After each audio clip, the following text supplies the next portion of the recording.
Good morning.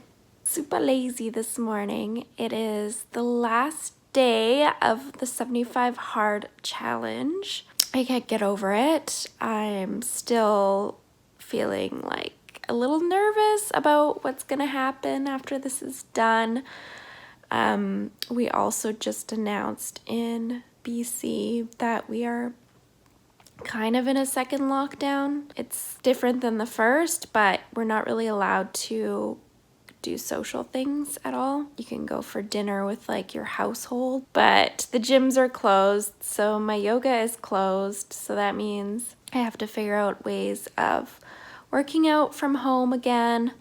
So I think I'm gonna go for a walk and maybe either do some yoga at home or maybe I'll go for a run. But I thought today, since it is my last day, that I want to do some fun things and really like celebrate me. Because the one thing I learned in this challenge is that I really had to put myself and my needs first. It's not something that I often do, and I had to make a lot of sacrifices in order to get this challenge done. Emotionally, physically, socially. It's made me realize that I'm a kick-ass person and I really enjoy making myself a priority. So today we are gonna celebrate that and I'm gonna share with you all the things that I'm gonna do today.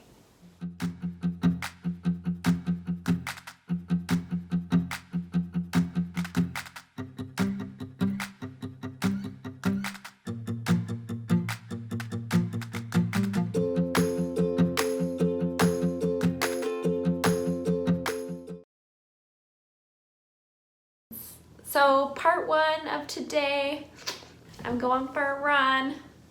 Yeah, I can't get my shoes in there.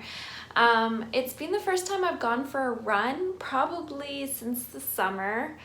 It looks like it's gonna be a nice bright day outside, so I'm hoping it'll be good. And I gotta get my first workout in for the last day of 75 hard. So one of my absolute favorite things to do is go shopping on Fort Street in downtown Victoria. It's got some of my favorite shops and it's the perfect way to self-care. So my first stop is Ditch Records and it's been one of my new favorite places to go. I just got a record player and I like to check out all the amazing different records, new and old, that are in store. When I went into the store, I totally forgot that they have a collection of Christmas records, and so I spent some time there and I picked up a couple of new ones that will hopefully get me into the holiday spirit. I also absolutely love going to the bookstore, and this is something I've really started getting into with this challenge because we had to read self-help books every day.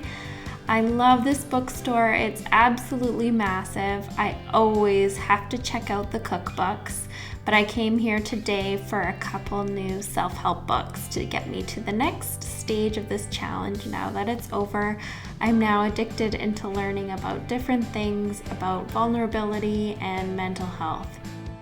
Usually I stop at the bakery, but I'm still trying to eat really healthy, and the Papery just opened, which is this really amazing kind of not just craft but stationery store, and they just expanded.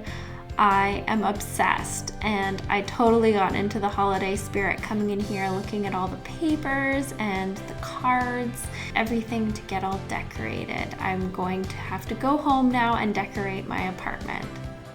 So the other thing about doing this challenge is I learned that I often go to food as a form of a treat. And so doing other things to make myself feel good, like getting a mani-pedi, are new to me, but I love it. It's so important to do these little things that make us feel good about ourselves and put ourselves first. So now I'm gonna dive into what it really felt like doing this journey for 75 days. A before and an after. Let's do this. This is my progress. I'm wearing these jeans. Now, I thought they would be a good motivator because weight fluctuates, and really my goal is to get toned on this challenge, not necessarily losing pounds. But, you know, my stomach has always been something I want to work on. You know, I love my body and I'm starting to really love it. But I would really love for these jeans to fit just that little bit better. So that's my goal. I'm putting them on. I can't believe I'm showing you this video, but this is part of the challenge. You're supposed to take a progress shot. Here I am in my jeans. Yeah, here we go.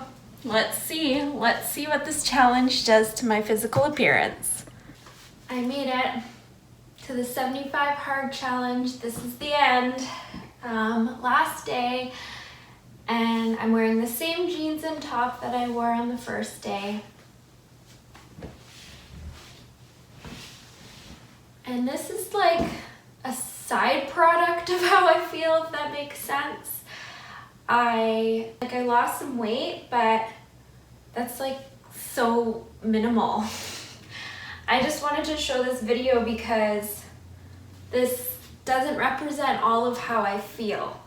And I kind of went into this challenge knowing that it was going to be more mental than physical. This is helpful to see myself this way after comparing how I felt at the beginning of the challenge. But it's all in here, quite frankly, than it is in the rest of my body.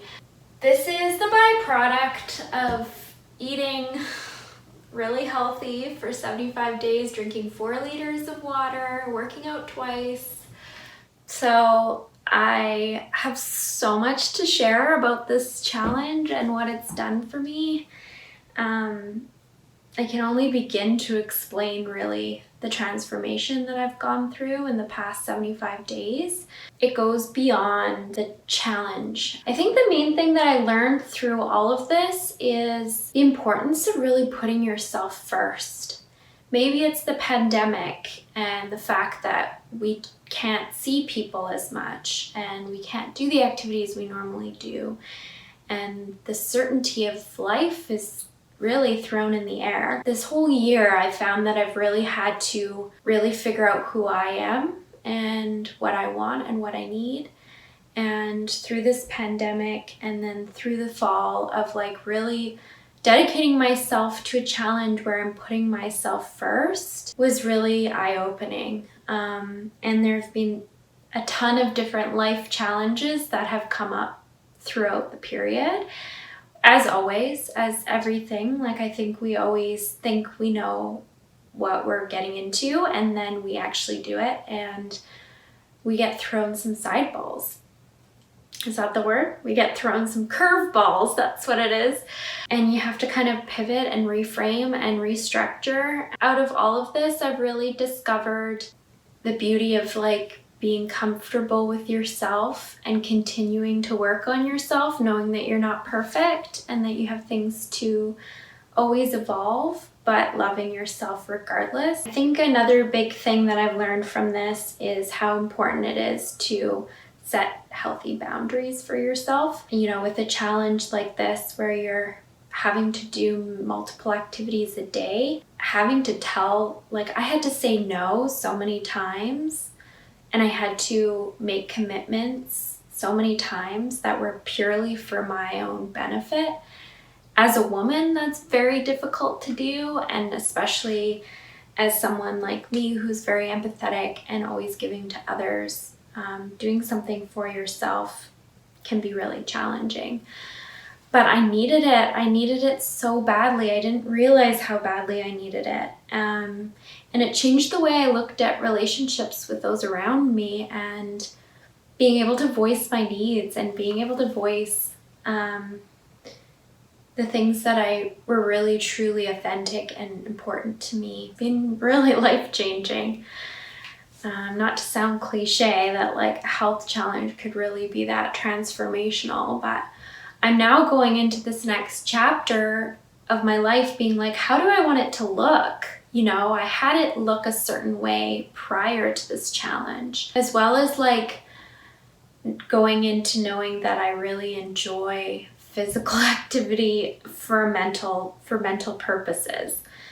Yes, for sure, sweating and like all the physical endorphins and the muscle, building muscle, losing weight, sleeping better. All of those things are important with working out, but for me, it was like such a mental thing.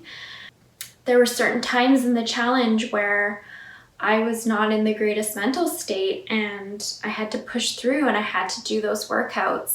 And I think prior to the challenge, I probably would have just said, F it, I'm gonna lie on my couch today and cry. But instead, I decided to put on my running shoes and go for a walk, or go do some yoga, or whatever it may be. And yeah, it was difficult. It wasn't easy. Some days I felt like, no, if the exercise helped.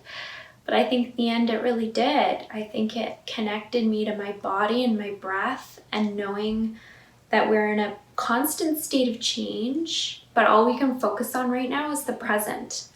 And within the present, that means your breath, and that means being grounded, and that means being comfortable in the uncomfortable, and being okay. And knowing that the seasons will change.